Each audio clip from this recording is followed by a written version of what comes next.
we're going live. Let's and do we it. are live on Facebook. Hi, Chasity Melvin. Hi, how are you, Scar?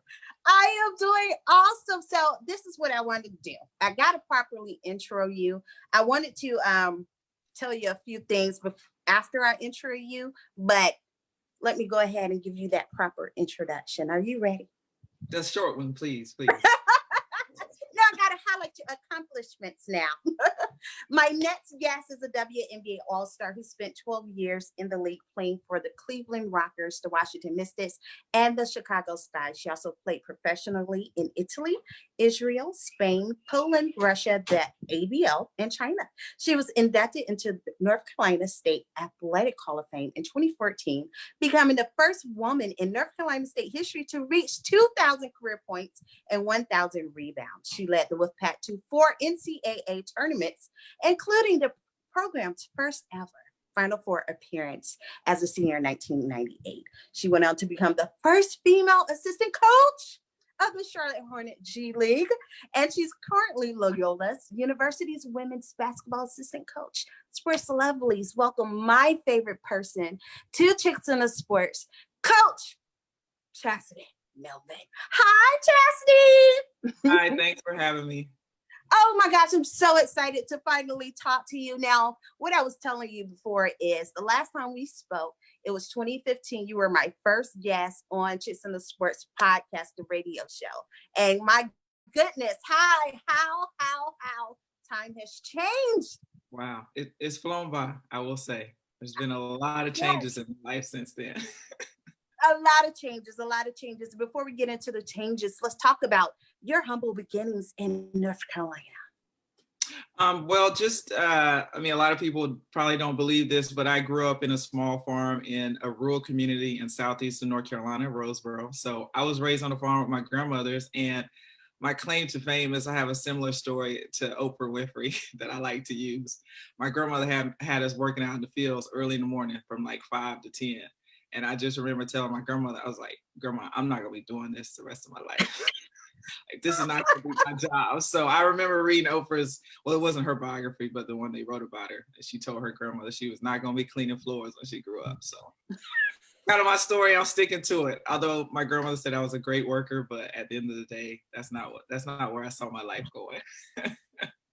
I get it. Oh my gosh, such humble beginnings. Never would have known you grew up on a farm to where you are now. Oh my goodness. I want to talk a little bit about the WNBA and where we at right now. 1996 was the beginning of the WNBA. You came into the WNBA in 1999, correct? Yes. So it was still new.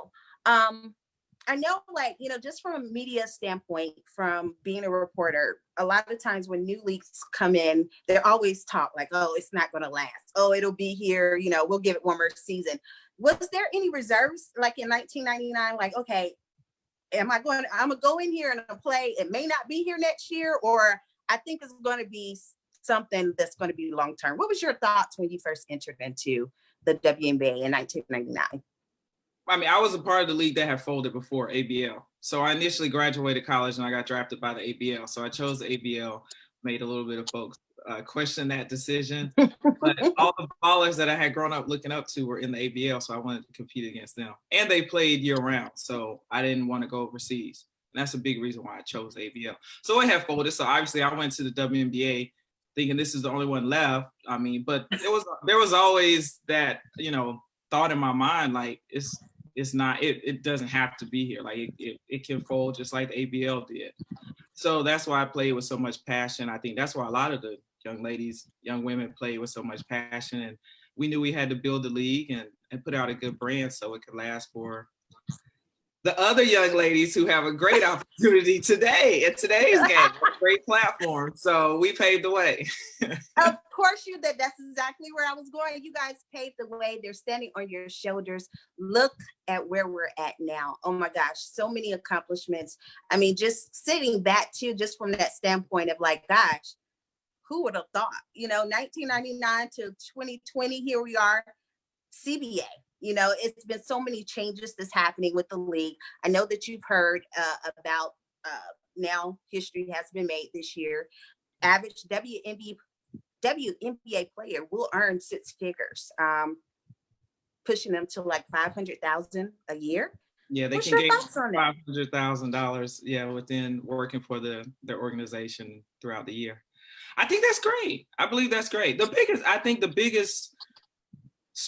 biggest strides they made with just the salaries is hopefully it engages the players to stay home during the year. I think there's such a big challenge with players finishing the season and going overseas. I did that for 14 years. I don't have any regrets about it, but I would have tried to balance it out a little bit more because it does take a toll on your body. And also as far as branding yourself and getting opportunities as far as internships to try to break into a career after basketball, that made it more challenging for me when I retired. So now I see the young ladies building their brand. The WNBA has provided opportunity for them to get great internships. So they're taking care of that now. So obviously, they're coming out at the right time. It won't be as challenging, but it's still going to be difficult because there's nothing like playing basketball. Of course.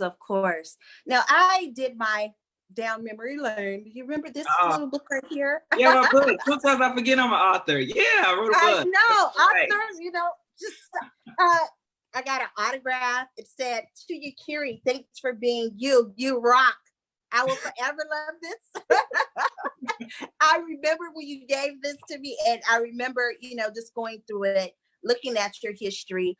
Again, at the end of the day, devotional memoir. It was funny because I came across a chapter. It was day 38, Be Thankful. It talks basically about your time when you were finished 14 years in, you were kind of at that crossroads with your career, where should I go now? Things weren't happening the way you wanted it to happen. You were thinking about possibly being a coach. Who would have thought? You thought would have, possibly be a coach. You were like, oh, no, I don't have enough experience yet. What do I do? What's my next step? You also mentioned a lot of athletes, a lot of people in general too, will turn to alcohol, drugs when they come to a path that they feel like, I really don't see the light. But somehow, some way you made it through. You trusted in God. Your faith kept you strong. You did not commit suicide. And we fast forward to you being here, become the first female coach, of the G-League for the Charlotte Hornets. Oh my gosh. Talk about that for a minute, please. Please talk about that. I will say, we make plans and God laughs at us. Obviously, my book, at the end of the day, is a devotional memoir. So I've always built my foundation on my faith throughout my professional basketball career, my college career, just life in general. I believe the Bible is the blueprint for life. I mean, people like to condemn the church and the Bible and, all that kind of stuff, but it's the foundation for a lot of great principles and morals and just life in general. So for me, I did struggle during that time after I retired, just from having people look at me as a certain way as still a professional athlete, and then trying to break into a new career and having those people look at me as just an athlete. So it's just challenging all the way around. And so for me, I tried to get into coaching. A lot of coaches said you don't have enough coaching experience. So I don't know how my playing experience doesn't translate into coaching experience. So I went through that. So I started coaching high school basketball, and I worked with some AAU teams and did some consulting. Then I was, my mother told me, you got to get a job. I had assets. I did okay with what I made in the WNBA. So there were some challenges with that. So I started working for the KR Cancer Fund. So that was kind of like, my sister said it's not corporate, but it's similar to a corporate job. So I started working for the KR Cancer Fund for 2 years. That was a great experience because I got to give back to my former coach, Kay Yao, who passed away of cancer and started the foundation. So for me, it was a give, and a learning experience. And then I was accepted in the NBA Assistant Coaches Program. And that's what led me to have a bigger platform in networking with coaches, showing them my desire to coach, being able to get in front of people to show them my knowledge for the game, not just as a player, but as a coach, and learn the ins and outs. And I interviewed with the Greensboro Swarm, and I was fortunate enough to get the first opportunity to coach for the Greensboro Swarm in the G-League, the Charlotte Hornets affiliate. So that's a complicated version, but yeah, it was challenging. No, oh my gosh. It is. It's amazing. That's what it is. Coming off of, just think about one day after Chrissy Oliver became the first active WNBA player to become NBA assistant, when she joined Washington Wizards, then trailblazing women such as you know, Becky Hammond, you know, Jenny Bosak. Oh my gosh, you guys are again opening those doors, you know, to this all men club. Y'all have just tore that door down. We're running through. I mean, we have a crack in the door. Well, like I look at it as like starting out the WNBA again, you know, like 10 or 12 years from now, I'm going to be looking at all the young ladies that have a desire to coach in the NBA or NFL for that matter, any sport where it's dominated by males, they'll start allowing women to coach. Hopefully that's a lot sooner than later, but at the end of the day, it takes time, you know, to make changes. Yeah, absolutely. And you were here even through that time. You finally got here. Oh my goodness. Just an amazing story all around. Inspiring. So inspired today. But I definitely want to just talk about briefly coaching for men. Now, I know it has its advantage being a female and it has its disadvantages. Can you compare the two from right now, your current women's basketball coach versus the men basketball? Tell me the disadvantage versus the advantages. There weren't any disadvantages or advantages for me. I believe I believe it was different for me because I played. So because I played, I think that gives me an advantage over any other coach that didn't play, whether they're coaching men, whether they're coaching women, whether they're coaching college, whether they're coaching the professionals, semi-pros, overseas. The fact that I played, I can relate to the players. So for me, I have a unique advantage because I've been there, I've done that. So I have a unique voice when I coach. Some of the disadvantages just coaching the men and coaching in the pro level, there were a lot of resources that weren't available for women coaches. My biggest challenge was trying to figure out where I was going to get dressed before the game. And, you know, my mother was on me like, you got to look nice, make sure, you know, how Black women have to look a certain way when we get a job and make sure we carry ourselves, you know. I mean, I always like to carry myself well, but it's hard when you're trying to change in a bathroom stall, you know what I mean? So at the end of the day, those type of things, because it's just so male dominated. They're not thinking like a woman has to get dressed or different things of that nature as far as travel and stuff goes. That was my biggest challenge. You know, I wasn't intimidated. I went into the league when I first got the job and I was like, okay, this has got to be different because it's men's and it's pro, you know. Obviously there's a difference in the language. They call sets different, you know. Mm-hmm. The lingo is a little bit different, but other than that, it's still X and O's, it's still basketball. So every day I'm just like, oh, I played the game for like 14 years. Like, I know this is basketball, but, you know, I was thinking it was just something more complex.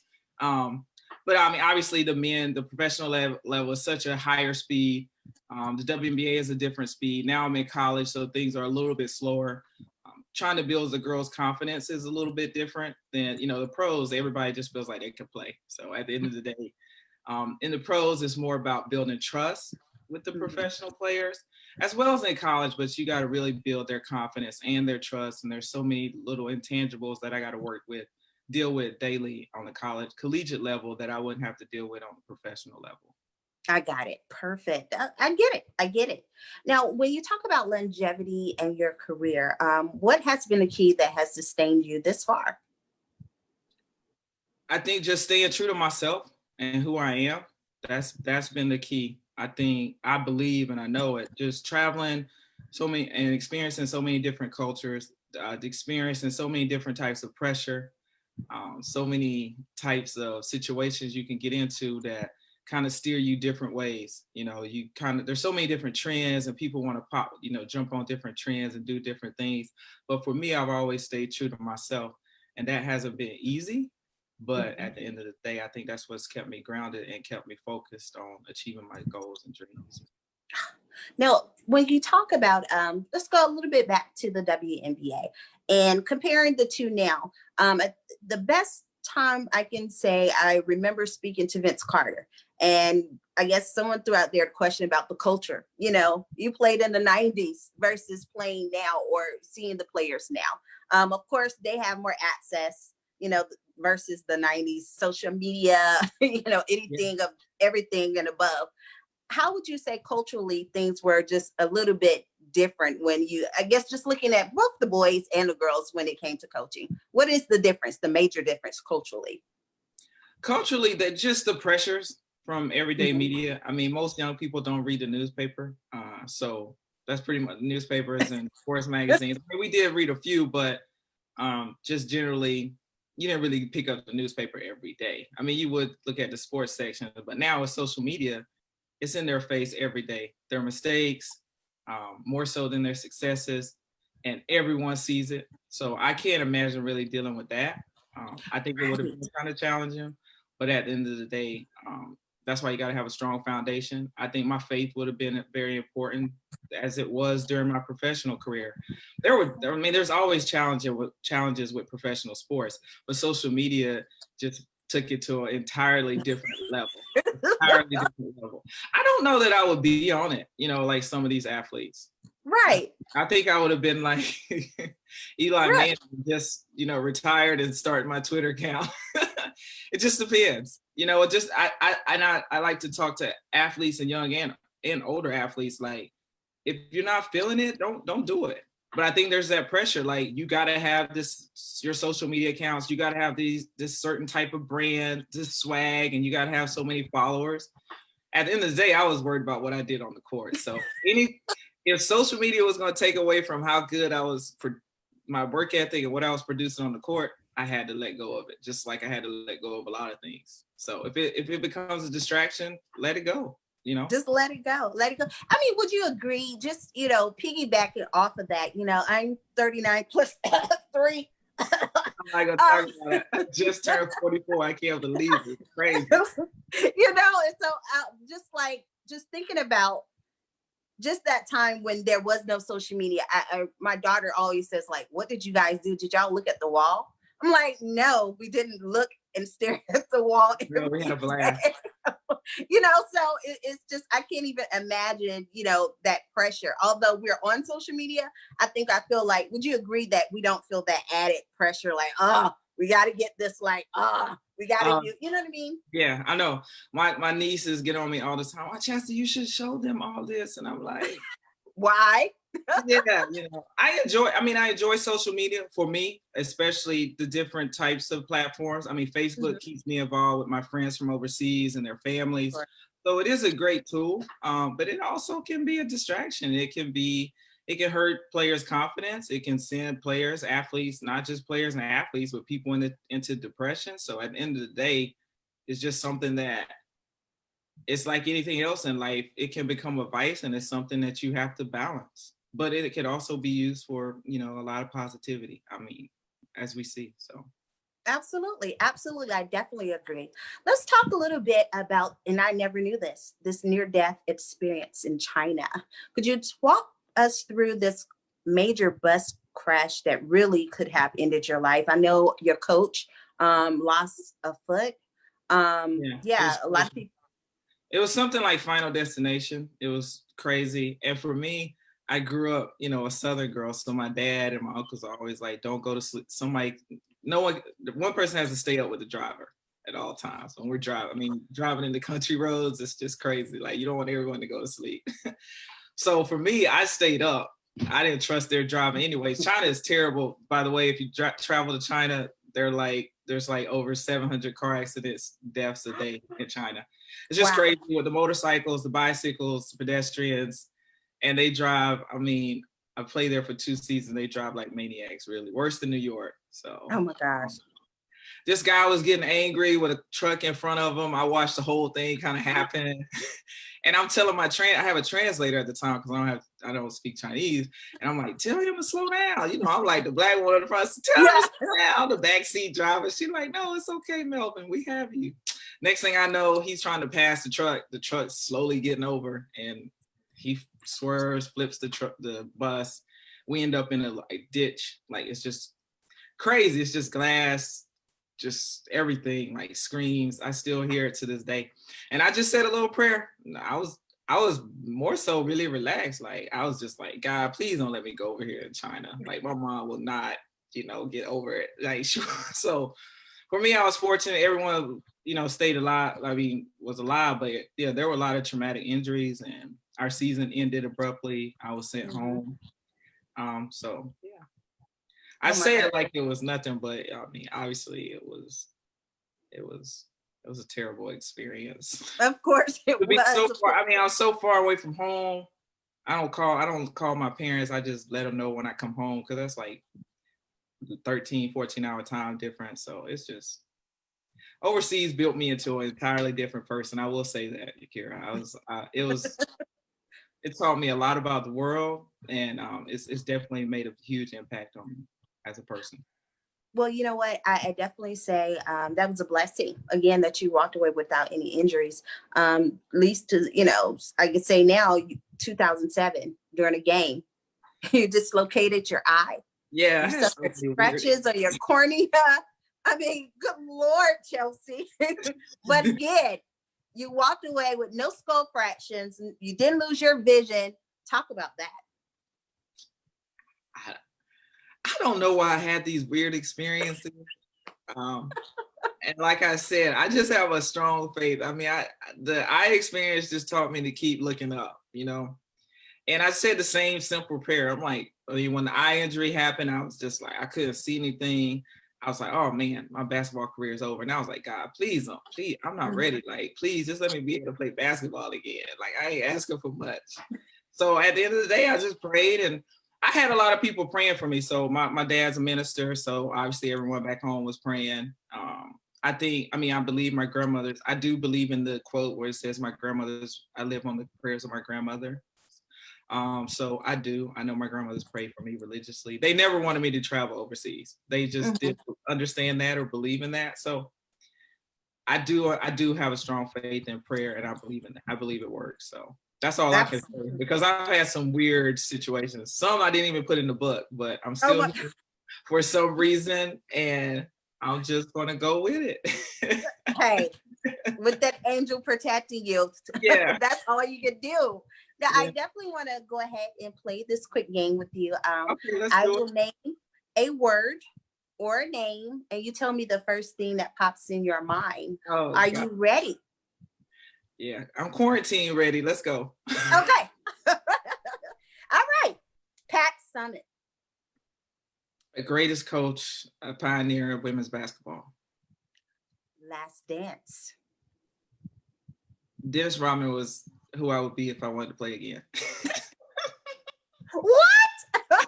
Yeah, I would want to be so good. I could just be like, Coach, I want to take off. I got to go to Vegas. I'll be back for the game. Oh my gosh. I'm done. The game is over. That would be a great alter ego for me. I would have loved to be confident enough to do that. Oh my gosh, right?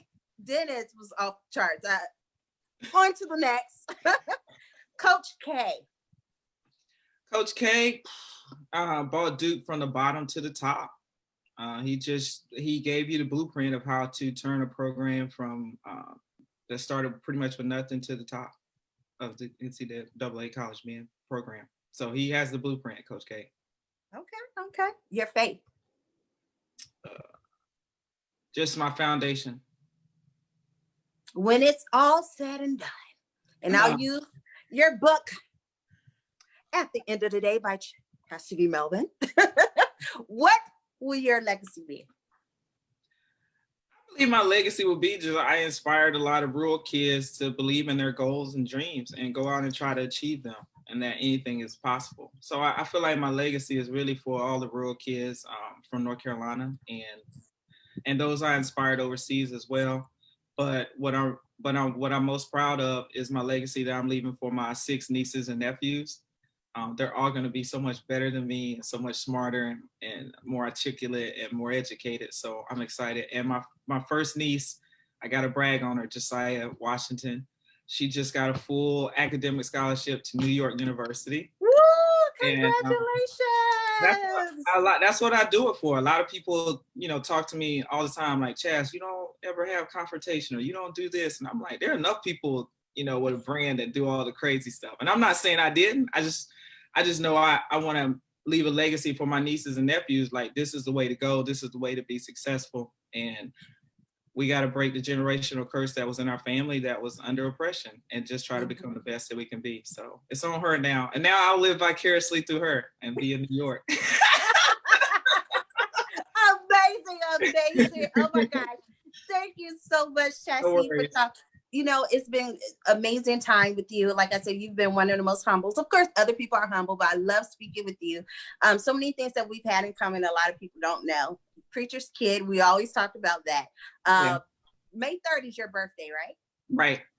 Crazy. My sister's birthday is May the 3rd. My grandfather, who's the preacher, birthday was May the 3rd. So it's I always had this weird connection with you. I was like, you know what? Let me get Chasity. You were like, what do you want, Yakiri? What is it? But I was just so stay on me. Yeah. to you.